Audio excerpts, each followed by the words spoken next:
Conaway. Thank you. Well, you've heard quite a lot, quite properly, about this very serious breach. The superlatives go on and on. The worst security breach that anyone has seen in our nation's warfighting history since, I don't know, for decades. We have an administration which plays fast and loose with the rules, disregards privacy of individuals, and now we find disregards the secrecy that should attend a warfighting action. It's the job of the Commander-in-Chief certainly to protect our nation, but it's also the job of the Commander-in-Chief to protect our warfighters when they are sent into action. The idea that this information should be shared on non-secure channels where foreign adversaries can access it, where they can understand how military operations might be conducted, and, as we have heard, no accountability, no explanation, but to pass it off as, well, it's just another thing, should anger every citizen of this country.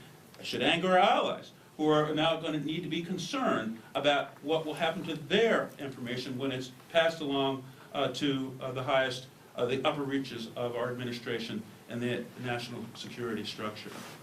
Now, this is very serious. Administration, if this had happened during the Obama administration, we heard calls when Secretary Clinton had a private server that she should not only be prosecuted, certainly be investigated, she should put in jail. We heard this over and over again in prior campaigns. Now, this has happened at this time with this administration. If it was Biden, if it was Obama, we would be having hearings. Hearings would be scheduled before even all the facts were out, and they'd be calling for not only an investigation, they would be calling for resignations. We have heard and we understand from people who know, from news organizations who know, that if any person who was a contractor for DOD, any person who was in the military who had engaged in this kind of security breach, they'd be out the door the next day. We've heard that people recognizing they made a mistake would step forward and resign, but we don't have that moral authority, unfortunately, the people that are at the top of our military and defense structure.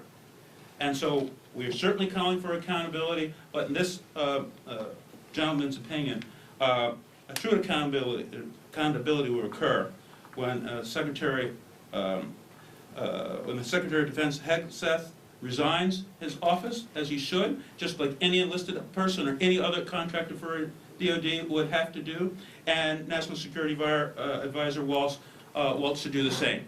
They have committed very serious acts, and we've heard even possibly crimes.